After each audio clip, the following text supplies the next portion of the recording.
وما أرسلناك إلا رحمة للعالمين. Assalamualaikum warahmatullahi wabarakatuh. Alhamdulillah, alhamdulillah, wa la haula wa la quwwata illa billah. Salatu wassalamu ala Rasulillah wa ala alihi wa sahbihi wa wala. Wa nifidina azab wa iyyakum. Alhamdulillah, bersyukur kepada Allah Subhanahu wa taala yang masih memberikan nikmat kepada kita sehingga kita bisa berkumpul dan melanjutkan lagi materi kita, yaitu tentang fikih nikah. Kemarin kita sudah sampai tentang bab talak, di mana pembagian talaknya ada beberapa, dan kita masuk di poin yang keempat, yaitu talak berdasarkan waktu terjadinya. Talak berdasarkan waktu terjadinya dibagi menjadi tiga, yaitu talak munajas yang pertama, yaitu talak yang redaksinya tidak berkaitan dengan suatu syarat. Di talak tersebut tidak ada kaitannya dengan syarat tertentu atau masa yang akan datang, dan maksud suami yang mentalak adalah jatuh talak saat itu juga. Jadi nggak ada embel-embel kanan kiri depan belakang atas bawah. Misalnya suami mengatakan, engkau tak cerai, aku menceraimu, kita bercerai, langsung to the point. Jadi nggak ada batasan-batasan apapun. Kamu kalau keluar malam nggak izin tak cerai, nggak ada kayak gitu. Kamu kalau nggak mau belajar baca Quran tak cerai, kamu kalau nggak sholat tak cerai, nggak ada kayak gitu. Jadi langsung kamu tak cerai. Talak semacam ini jatuh pada saat itu juga karena ia tidak dibatasi oleh sesuatu apapun. Ya. Jadi kalau bahasanya jelas nggak usah dipertanyakan. Ya. Kamu tak pegat, gue tak pegat, gitu. Itu udah clear. Maka nggak usah dipertanyakan.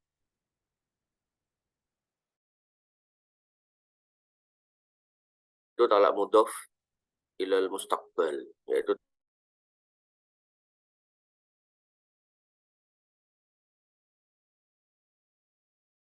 diucapkan sekarang.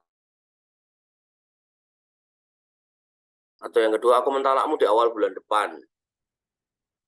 Atau kemarin ketika kita bahas tentang wanita yang haid, gitu kan, itu kan nggak boleh ditalak. Atau wanita yang suci tapi sudah digauli sama suaminya, itu juga nggak boleh ditalak sampai dia haid dan suci. Nah, haid kan nggak boleh ditalak nih, udah suci, ternyata suaminya butuh, gitu kan, atau pengen berhubungan sama istri, akhirnya digauli lah, tapi dia tetap pengen pisah, gitu kan. Tapi ya karena butuh, nggak punya istri yang lain ibaratnya, ya diselesaikan sama si yang ini nih, gitu kan. Kemudian dia ngomong, kamu kalau setelah ini haid, maka setelah suci dari itu kita cerai. Jadi misalnya, jadi dia nggak pengen kecolongan untuk mentalak. Jadi dia memang niat mentalak, gitu kan. Cuman sebagai manusia dia punya kebutuhan seksual, gitu kan. Nah, dia lupa kalau dia pengen mentalak, kemudian karena ada kebutuhan, kemudian dia salurkan, begitu udah tersalurkan, dia tetap pengen mentalak, gitu. Kamu tak talak bulan depan setelah kamu suci dari haid setelah ini. Itu apa namanya? Jatuh talak. Talak semacam ini jatuh pada waktu disebutkan. Ini adalah pendapat Imam Asy-Syafi'i, Ahmad, Abu Ubaid, Ishaq, dan Daud Ad-Dhuhiri. Ada juga yang misal mau ditalak, habis haid, ya kan? Terus digauli, maksud hati nunggu haid, nggak taunya malah hamil. Ya udah, kamu jadi istri saya dulu. Nanti kalau udah lahiran, kamu tak talak. Nah, itu juga jatuh talak. Kemudian yang ketiga, kalau tadi menggantung pada syarat, menggantung pada waktu. Kalau ini menggantung pada syarat. Talak mu'allaq ala syartin, itu menggantung pada syarat sesuatu itu terjadi baru dia talak. Ya, misal suami berkata, jika engkau keluar rumah maka engkau aku talak. Jika engkau nggak sholat, kamu tak talak. Jika kamu nggak mau pakai jilbab, engkau tak talak.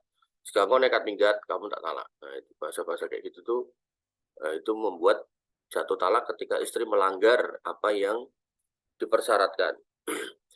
Maksudnya agar istri melakukan atau meninggalkan sesuatu. Jadi talak yang ketiga ini ya dimaksudkan adalah agar istri itu melakukan atau meninggalkan sesuatu. Tentu ini yang baik, ini yang baik-baik. Tapi kalau suami kamu kalau nggak mau minum bir ini kamu tak talak, mendingan nggak usah minum dan talak aja. Oh gitu mas, udah saya nggak minum. Jadi saya udah mau cerai toh, alhamdulillah gitu. Dan Allah melalui Rasulnya punya janji, kalau kita tinggalkan hal yang haram, kita tinggalkan laki-laki yang jelek. Sekali lagi jelek menurut kacamata syariat ya, bukan jelek karena apa gitu, bukan karena fisik, bukan karena apa. Kalau jelek karena menurut kacamata syariat dia itu nyuruh yang nggak benar, ya maka insya Allah kita akan dikasih ganti dengan yang lebih baik. Berlaku juga buat suami ya.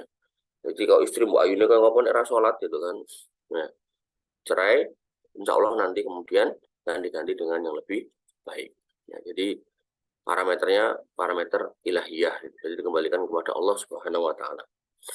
Jika maksudnya adalah untuk mendorong istri melakukan atau meninggalkan sesuatu, maka tidak jatuh talak. Ini pendapat Ikrimah, Taus, Ibnu Hamzah, Syaikhul Islam Ibnu Taimiyah. Namun suami wajib membayar kafarat sumpah jika istri melanggarnya. Ya, jadi dia jika tidak bermaksud untuk mentalak, tapi cuma pengen memotivasi toh, gitu. Cuma pengen motivasi aja. Cuman tadi itu motivasinya sebenarnya hukumnya ada di wilayah mubah gitu. Kamu kalau pakai baju merah itu cantik sebenarnya. Tapi kenapa sih kamu nggak mau pakai baju merah? Aku nggak senang mas, aku senangnya baju hijau. Ya tapi kan aku suamimu gitu. Kamu harus manut sama saya karena aku suamimu. Jadi kamu harus istilahnya apa ya, menyenangkan saya. Terus, ya tapi merah gini. Segini loh. Kamu nek nggak manut nanti tak cerai loh. Nah, ada bahasa seperti itu. Maka menurut para ulama ini, yaitu Ikrimah, Taus, Ibnu Hamzah, Syaikhul Islam Ibnu Taimiyah, maka itu nggak jatuh talak. Tapi suami ini wajib bayar kafarah sumpah. Ya, jika maksudnya cuman, sekali lagi maksudnya ya, cuman agar istri itu melakukan sesuatu atau meninggalkan sesuatu. Dan wilayah yang disuruh itu wilayah yang minimal mubah, bukan wilayah yang sifatnya haram. Kalau itu yang haram ya jelas, mending kita tinggalkan tuh pasangan yang nggak jelas. Ya, jadi nikah itu cara agar kita bisa barengan masuk surga. Bukan justru terbalik. Dengan menikah, orang yang harusnya dia bisa masuk surga karena sebelum nikah itu rajin sholat segala macam. Begitu kemudian sudah nikah malah dia jadi nggak sholat. Ini berarti kan malah ajak ke neraka. Nah, kalau udah kayak gitu mendingan ditinggalkan. Ingat kemarin ya, yang dikatakan di dalam Al-Quran bahwasanya ketika kemudian indonna ayyuki mahududallah itu.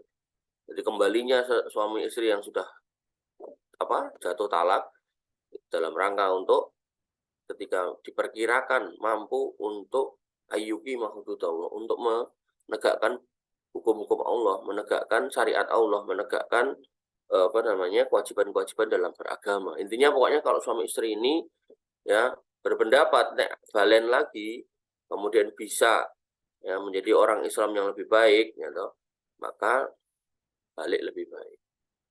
Sama halnya ketika belum nikah, kita kalian laki-laki perempuan belum nikah. Maka kalau dilamar perempuan atau laki-laki mau ngelamar perempuan, maka tadi dulu ayyuki mahududallah. Kamu mikir kira-kira kamu mau nikah sama wanita ini, kamu jadi lebih baik apa enggak? Laki-laki, wanita juga gitu, kamu kalau menerima lamaran laki-laki ini gitu, itu kamu jadi lebih baik apa enggak? Jangan cuma lihat kacamata dunia. Ya dunia penting dalam artian nanti makannya apa segala macam penting gitu kan. Dia kerja apa enggak penting, tapi yang paling penting itu akhirat juga. Jangan nanyakan dunia tapi akhiratnya enggak dapat. Ah nggak apa-apa nggak sholat, yang penting dia kan dokter, yang penting dia kan direktur. Nggak perlu kafir juga nggak apa-apa. Nah, ini kan omongan-omongan yang nggak benar. Ya. Maka yang kedua adalah maksudnya adalah untuk mentalak. Jika maksudnya ada talak, maka ketika syarat itu diucapkan, maka jatuhlah talak. Nantinya kalau kemudian maksudnya talak, ya, kita nanya, kamu nggak mau pakai baju merah? Mulai besok kita cerai. Dikelirkan. Ini maksudnya cerai pisah beneran mas? Gitu. Iya, gitu. Nggak ada lain. Oh gitu. Ya udah. Terus akhirnya istrinya masuk kamar ngambil baju hijau dipakai beneran. Loh, emang gue nantang ya? Gitu. Nah, iya gitu. Aku kan udah nggak cinta sama kamu. Itu jatuh talak selesai. Ya, jadi itu yang harus kita pahami, macam-macam talak. Wallahu ta'ala. Demikian yang bisa kita sampaikan dan kita diskusikan. Kurang lebih mohon maaf. Assalamualaikum warahmatullahi wabarakatuh. Assalamualaikum warahmatullahi wabarakatuh.